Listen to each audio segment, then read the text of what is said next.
Filthy. Dirty. Dirty. So what does this thing have to do with redemption for your soul? Dirty. Dirty. Dirty. Wait, I don't know. Then, here. Maybe the cat of nine tails over there, then. I think this has a cat with one tail. Does that work? Sure. Yeah, hit me with that.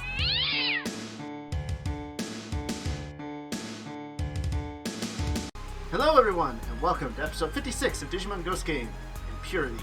For those of you who've seen our episodes before, we go very in-depth in these episodes. Are you worried about spoilers? We wish to even come back at a later time.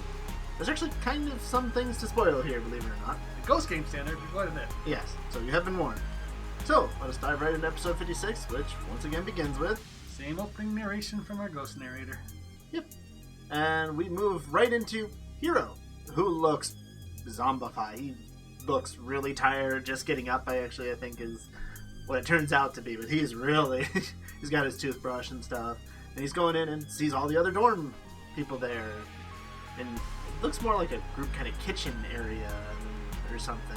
Yeah, there's a lot of people here for what looks like the middle of the night. Yeah, or as we learn later, probably the very early morning, but whatever. And we see Kotaro, who's at the sink, constantly washing, splashing his face, filthy. And there's a couple of others who are looking at him kind of weird, like, what are you doing? And Hiro's just kind of watching, like, huh. Well, that's Kotaro. That's cool.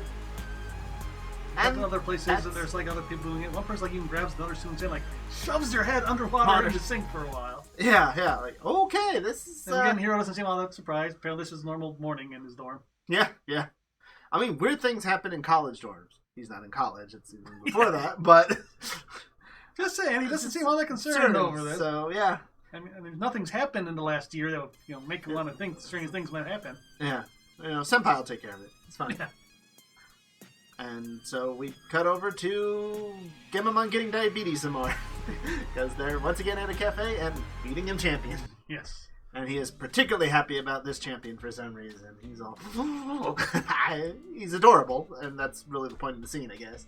I don't know. That is the point of Gemamon so far. What else? Yeah. And so... That means the deep development of plot that he's had. Oh, yes. The deep growth that we wanted from the Digimon absolutely. in this season. He's changed so much since episode 1. Yes. He's talking with Ruli, who's there.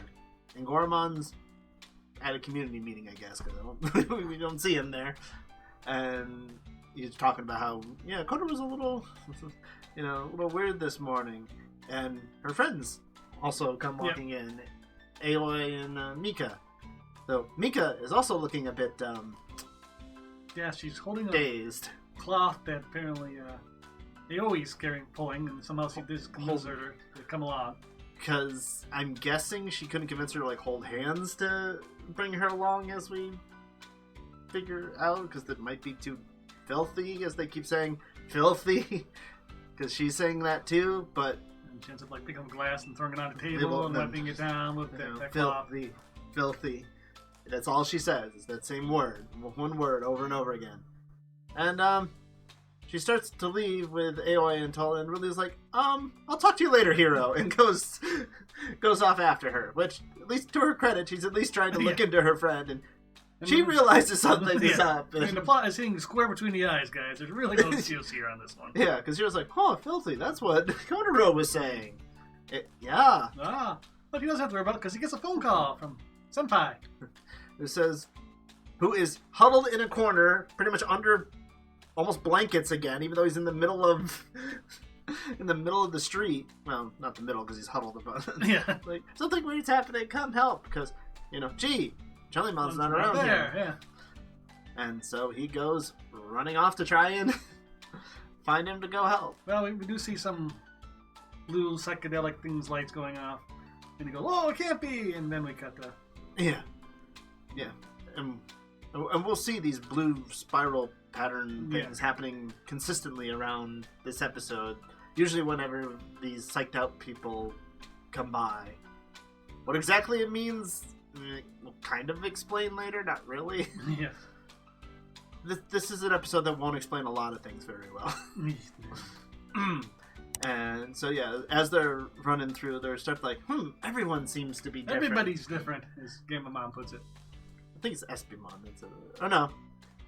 One of them says it. Espimon's here again. Espimon's here. I think it's maybe the only time we mention him. Yeah, because he really does nothing in the episode but exist, which is usually what he does. That's kind of his role at this point, yeah. And so, yeah, they're going running. They're going running in through, and Got like people, someone's painting cars white because it's only pure color, even though he's making one heck of a mess. Yeah, and another one's trying to wash a post that's got a sign on it, and like, oh, this is dirty too. And even though the water's not doing anything to that paper sign, yeah, must be laminated. A hologram. Oh, laminated. Okay, yeah. Oh, hologram. Yeah, that works better. Yeah. He goes turning around an alley, runs by, and pauses a moment as he passed somebody and realized that he just ran right past Kyo, yeah. Kyo. And he's like, "What's wrong? You called me. Yeah. What are you doing here?" He's very out of it. And he notices some gum on the ground, and he starts trying to smash it with his cell phone. Yeah, and you're hearing cracking, and yeah, this is filthy. Okay. After all, smashing of your phone's going to help. Put little glass bits in it. That'll make it, cleaner, safer, cleaner, yeah. More pure. So anyway, Kyoshiro's affected. We now know everybody will be fine. Mm-hmm. Later, I know I get the idea it's supposed to increase drama. It doesn't. It does the exact opposite. The series is episodic. Yeah. You know he'll be fine by the end of the episode. Ruli is just standing there with... And Gormon, he's back now. Yep. And she's like... Wow, I sent AOI off to the store. Get some medicine or something. Yeah. Get some things. I wouldn't think it would take that long. And Mika's still just there, filthy. She's like playing in a bush. I don't know what she's doing. She's like picking leaves off a bush or something. And like, it makes absolutely no sense, yeah. Again, if you're talking about filthy, you're playing around with a plant. Plants aren't necessarily the cleanest of things. An outdoor plant, yeah. It's just like in a park, yeah. But anyway, we see AOE, and she's now zombified too. And she tries to splash water, looks where Ruli was standing, and says, filthy. Filthy. And Ruli is just more confused and starts to back up, because these are her friends. What can she do here? And then we cut back to Hiro and Kyoshiro will arrive back at the dorm. And everybody's hauling stuff, it looks, out of the dorm, and all looking very... Zombies, lots of zombies. Get it? Yes. Move along. And they're all throwing boxes and boxes of stuff into a big pile. And Kyo is like, "Oh, I am so proud of you as your dorm leader. Yeah. Let me help you and join you." And so Hiro squeezes himself into the dorm. Try to figure out what the frick's going on. Jellymon comes down, apparently from Kyo's room, and says Darling isn't acting like himself. Kyo is outside. How would you be inside and knowing Kyo's not acting like... I guess Jellymon can use the Force like Angoramon. I guess. And we suddenly hear the one female student in this entire dorm building. The male dorm, one female, yeah. Who goes, "Wait, you're not... You are unclean. There's impure ones among us now. Impure ones among us." And as they're being confronted... We go over to Angoramon and Ruli, who are in an alley, and they're finally facing them off. And the two are slowly coming at them. If only they had like a flying rabbit or something to get away from easily. If only. If only. So they decide the best chance now is to turn on the digital field. And it turns out they both reach for their digital fields, seemingly at about the same time. So, oh man, they're like going to overlap. I don't think we've ever tried, two of them at the same time. Or cause some weird mixture, or, maybe rip open a digigate or something, and get sucked into the digital world? No, nothing comes of this. I mean, around Hiro, it looks like clouds. And around Ruli, it looks like rocks. Like it always they were short enough that they didn't intersect, or if they do, it doesn't matter. I guess, yeah. Humans are now wooden dolls. You can ask us at the end of the episode, too. Why are they dolls? I still can't really tell you. Got nothing, yeah. I really don't understand quite how that happens. But, gee, Hiro is able to apparently run away from them. Yeah, there's apparently enough to get them out the door. And... I mean, you just turn into Once and Gamamon and make your own door. Yeah, especially in the digital field, Which they no never problem. do, unfortunately. Especially in the digital field, oh yeah. You make all the doors you want. And finally... Don't make doors in nuclear power plants. Without the field on. Yes. Finally get the idea with Angoramon that, hey, we could fly away. Yeah. So Angoramon scoops her up and starts flying away. And we see the weird blue symbols appear again. And then there's this funky... big glowing orb. Blackish blue... Green orb sphere in the sky. It chases after Angoramon. And quickly catches up to him. And sucks him in. Sucks him in. It does a lot of weird stretch, like cartoony. Again, like, you're trying to be a horror season, but this is just... It looks so weird. And especially as it just spits out practically Angoramon. Yeah. Apparently he's not tasty. Without Ruli. But... okay.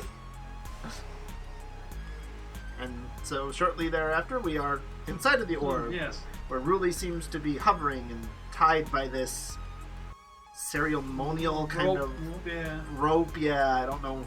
I'm sure there's a name for this. I'd probably have a but I don't know off the top of my head. Either future Rordrik will have figured it out by the time we put this out, or you can let us know in the comments down below, because it probably has some name. And we see a very unusual figure appear out of the... abyss. Yeah, for lack of a better term. It's a maiden. It's a Digimon that the face you will recognize probably if you've been around. Most people know Sakuyamon very well. And gee, this looks a lot like her. It's Kazuhamon. Most of you play games, she's been around, but it's very unusual to see her in this form. Yeah. In this mode. In maiden mode here. And, you know, oh, it's okay. This is Kazuhamon, right? This has something to do with the Palmon we saw earlier, right? Yeah, I'm sure. Yeah. That's a good one. Yeah. Nope. Nothing at all. And, hey, they remember Megas exist. Yes. I mean, we haven't had one since Piedmon, so suddenly, you know, hey. Yeah, not build up, just poof, we have a Mega now. Okay. Another one. Oh. Cool. And Digimon, and really asks, you're a Digimon? A Digimon? Again, what else would you think it is? Why would this surprise you at this point? Yeah. She begins speaking to Ruli how you are impure, you humans are, you know, have tainted souls, you're so dirty and everything. You have 107,231 impurities. Like, what? What are you talking about? Well, when she goes off and lists some really minor things people do over the course of their life. When you were a kid, you said you would only take one sweet, but you took 3. You dirtied a library book. Put it back anyway, without cleaning it. Yeah. But those were when I was a kid. Okay, more recently, you were 18 minutes late to meet with your friends. A few days ago, you fell asleep in class. Which, yeah. I mean, yeah, these things happen. This is just living. Completely normal. And... I mean, there's no real seeming to reason with her about any of this. I mean, Ruli's not known for being, you know, a very level-headed, good for, you know, discussing with people, but big club president. No. Yeah, she is pretty helpless to stop her. She takes her big old hands and grabs her, and I mean, her head is, you know, a grape. Less than a grape between her fingers. She is huge. I never would have thought Kazuhamon would be that big. Yeah. And starts holds up this, I'm sure there's a name for the instrument that she has in her hand. It looks ceremonial, ritualistic, you know, kind of a dagger, but not quite. And starts glowing and pulls on her and stretches her and slowly pulls out this thread that turns out to be kind of like the paper thing that we saw from a Boromon episode again. Yes. And what's left is a wooden doll. Why? Why is it a wooden doll now that the impurities have been taken away? Is the concept here they're all basically much the same at the source? It's just their impurities and their flaws that make us unique? I mean, I like that, but that's not at all what they I don't go anywhere with that, but that's all I can take out of this to make any sense. Yes. And she turns to the doll and says, now that you are cleansed, go and prepare for the ritual. Prepare for the ritual, yeah. and so sends it out with a portal, and turns to the paper Ruli there in its hand and says, "For impurities, I know just where to put you," or something. I don't exactly remember what she says, and opens up this portal that goes downward and is a very red and black type area that she throws her into, and she falls and falls and falls into. And no idea what kind of symbolism that might be. Yeah, I don't know what we might be symbolizing there, yeah. Anyway. So now we see the doll come down to the ground and turn on its holographic field, I guess, and now it looks like Ruli. Yeah. And Goramon's here and sees it and just kind of watches her walk past and doesn't really seem to do anything. Well, he turns, sees her go back, turns to look at the orb. It disappears. So then he goes, "Hero!" and flies off. Because I guess he doesn't think he can help Ruli anymore at this point, I guess. At this point now we've learned that how wooden dolls are made. Mm-hmm. The wooden dolls are the cleansed things. Right. So they're trying to clear up filth on the ground, even though the whole thing about Kazuhamon is filth in your soul. So why are they cleaning the ground? Why are they cleaning their own faces? They've been cleansed. Yeah, when the one student grabbed somebody else and tried to clean them, that's like the only part of this that like ever made sense. Yeah. All the rest of this is filthy. It means two totally different things in this case. There's impure and there's filthy. Dirt is, in and of itself, is not impure. These are very different things. Yeah. Do Japanese not have two different words for it? Is that somehow...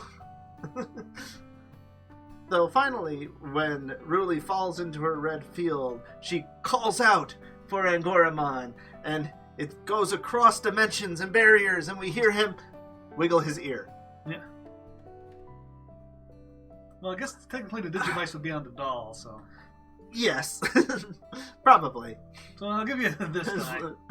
But it at least did seem to do something this time, or it's just Angoramon always having the force to know Ruli says his name. So I head back to Hero and his motley crew, who are running around. Not sure why. Well, they're following where they're going, because we see them, these dolls piling up all this stuff into a pile, which includes Hero's camping bag and some Champions Fallout. Yeah. Some chocolate. I guess he just figured it was easier to let them take it than fight him over it, I guess. I don't know. Doesn't matter anyway. Kazuhamon shows up and informs us that Hero is the last impure human in the city. Yeah. How did he manage to avoid all this to this point, to be the little last one? I don't know.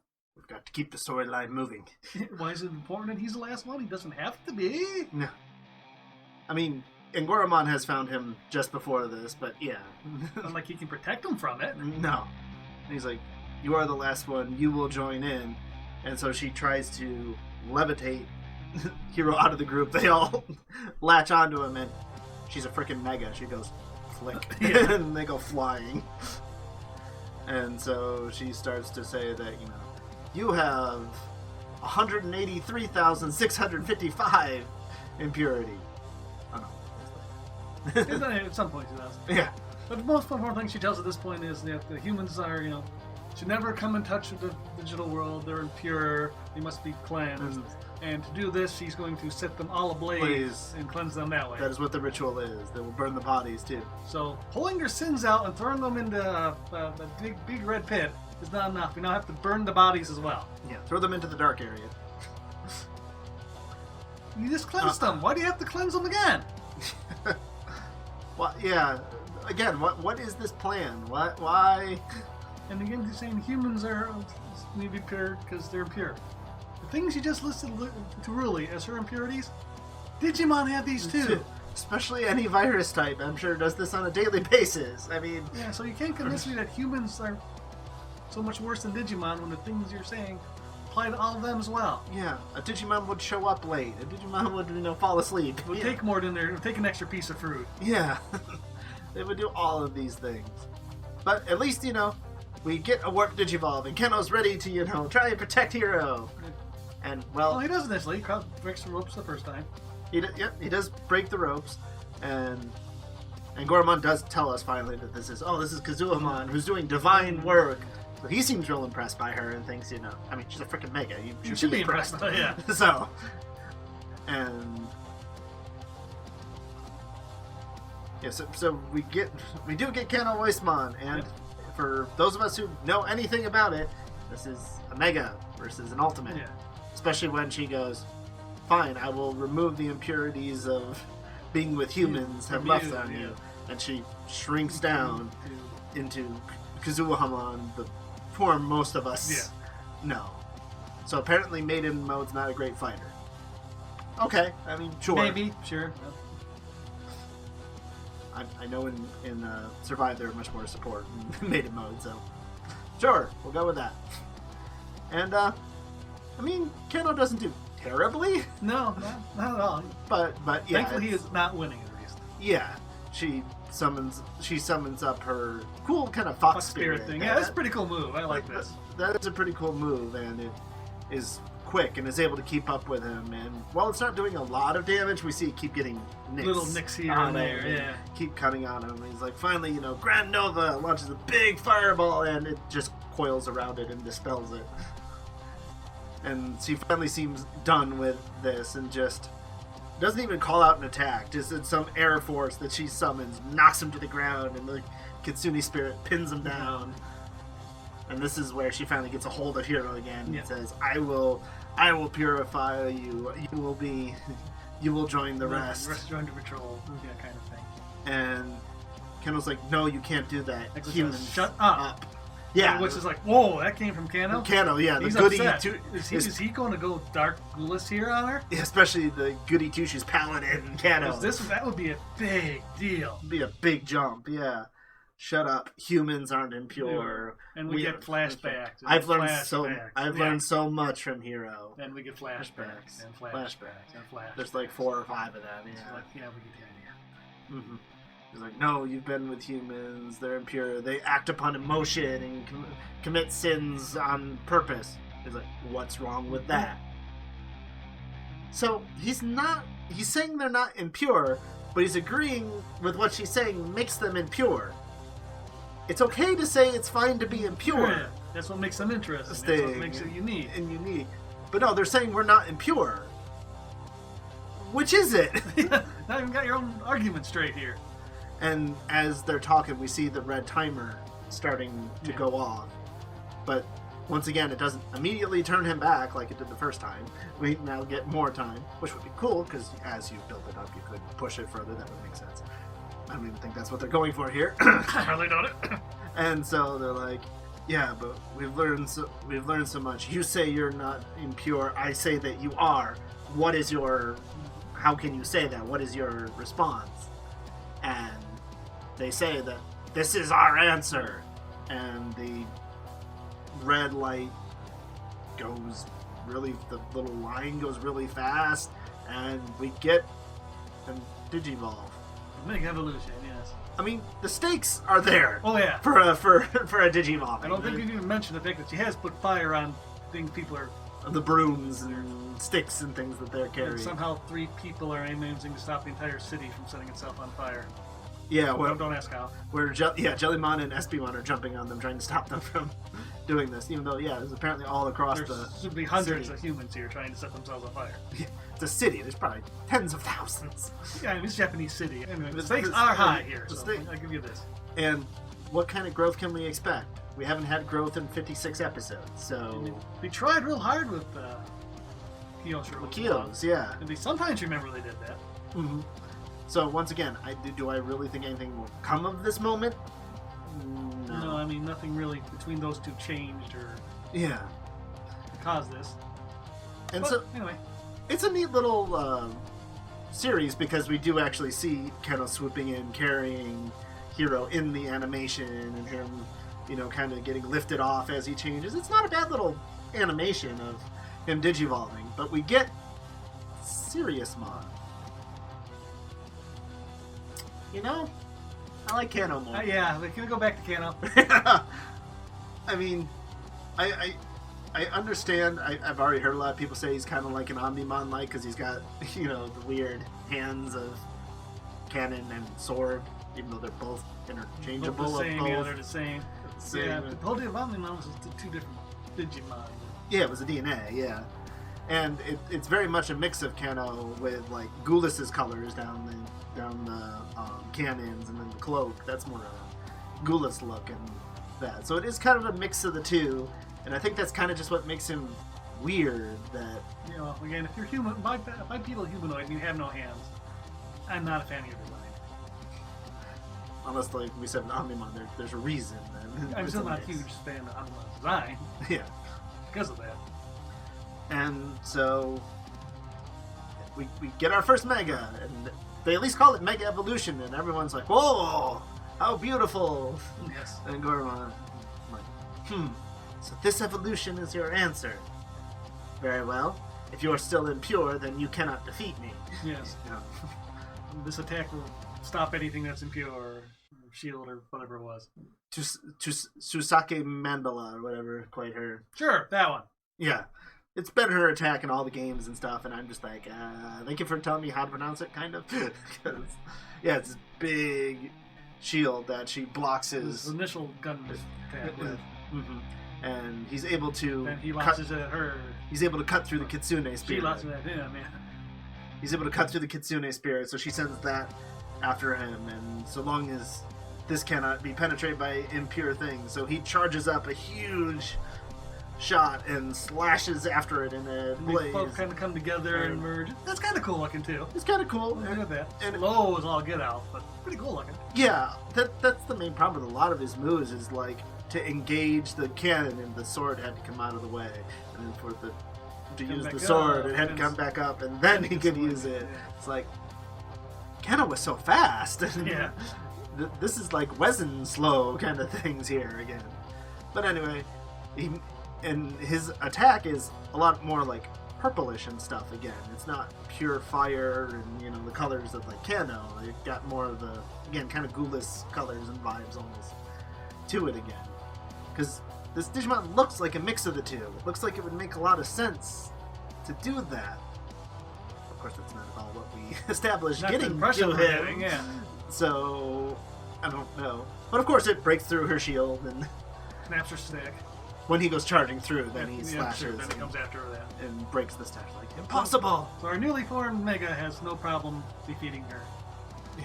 I mean, doesn't do it in one shot at least. It was 3 attacks. He's never hit. Yeah. He's never challenged. He's never harmed. Right. And so she finally looks down at Hiro and goes, she comes. This is the power you could have gotten. This is the power you got from your friendship with humans. And then she says the most interesting line in this episode. Yeah. If this was all calculated by the one who sent us to this world. So this means someone is deliberately sending Digimon into this world. At least some of them. Someone probably, or something. Probably not all of these Digimon, but some of them have been sent on purpose. So it implies that somebody probably can control digital portals. Gates, I guess is what they're calling this. And it's probably not just that. Yeah, because we saw Black Automon open a few. So we know that technology is there. And she apparently does not like humans. If she found a human in the digital world, she probably done bad things to him. Oh, Kazuhamon, yes, definitely. From what it sounds. And of course, because that happened, she agrees that they are not impure and will call everything off. And don't need to set them on fire anymore. And return the sins back to the dolls. Okay. Yeah. Cool. Thanks. And she then kind of leaves saying we'll see her again. Maybe you'll get a cameo in the last couple episodes, but that's probably about it. Yeah. And everyone just starts throwing down their sticks that they were carrying and stuff, and everyone's fine. And then Jellymon tells us it's a good thing she erased everybody's memories on the way out, too. So memories are always forgotten already. Why did we even have to establish that definitely nothing will come of this? Yeah. I want to make absolutely sure nothing will come of this. Mm-hmm. And at least, Gamamon, after going through a big Mega Evolution, is just sleeping. Sleeping in Hero's arms. Because it would take a lot out of you. It should take a lot out of you, yes. Which, normally you go, back to in training. Yeah. But what's in training in this season? We haven't seen a single one yet. I don't think so. Not that I can remember. If we did, it would be in the community. Yeah, maybe. I don't think so. I don't think so, yeah. And we get our Angoramon poem. And Hiro says, let's go camping again. Yeah. Which, sure, but why? Well, it's just really, you mentioned your camping gear, right? That's really about it. Yeah. And that's the episode. Yep. I mean, we got our Mega. Yeah. Things actually, did happen in this episode. We did get a little hint that, yes, someone actually is sending Digimon to the human world.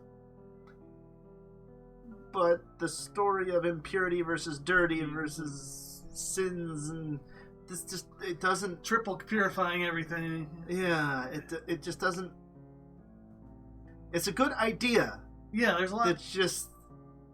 Think about it, writers. Think about... The impurity she's so obsessed about getting rid of. Digimon have. The Digimon are pure, but humans are impure. But the impurities are the same in both of them. Why is it only impure in humans? And the dolls are all about getting rid of impurity, but no, they're just getting rid of dirt. They are pure. Yeah, they should need to clean their faces again. Yeah, it's very Ghost Game. It's very Ghost Game at this point. Yeah. I hate to say that Ghost Game is just an adjective of these episodes at this point, but it is. It's just very Ghost Game. Very unlike what we look for in Digimon. Yeah, and the whole thing with Kano becoming the Mega here is now, what's the point of Gulas anymore? Why should we need him again? Yeah, the only way I see it is if Hiro is ever incapacitated. It's something that Gamamon can still... without him. So we might see him in that regard, but other than that, Hiro will never turn to Gamamon and say, we need Gulas. We need to accept what he is. Mm-hmm. He's part of you. He shouldn't do that now. There's no reason to, yeah. So, we'll see what they do, because I'm sure Gulas will be back somehow, some way. I mean, I would think so, but I make no guarantees for this season. I'm just hoping it's the last episode, but then there's a preview, so it's not. Yep. And we see a car. Yep. A lot of a car, really. And it's all about, how it'll always be there, even when you're not expecting it, and it'll show up, and you won't be able to get out. It's a taxi that, won't let you leave. So it's a Digimon Uber service? Apparently. And we get not quite silhouettes, but little bits and pieces. One of which is pretty clearly Lilithmon. Yes. That's a pretty standout. Her gloves are pretty distinct, yeah. Yeah. Her gloves, we see like her lips and things like that. And we see what appears to be a dog. It is probably Cerberusmon. Be my guess.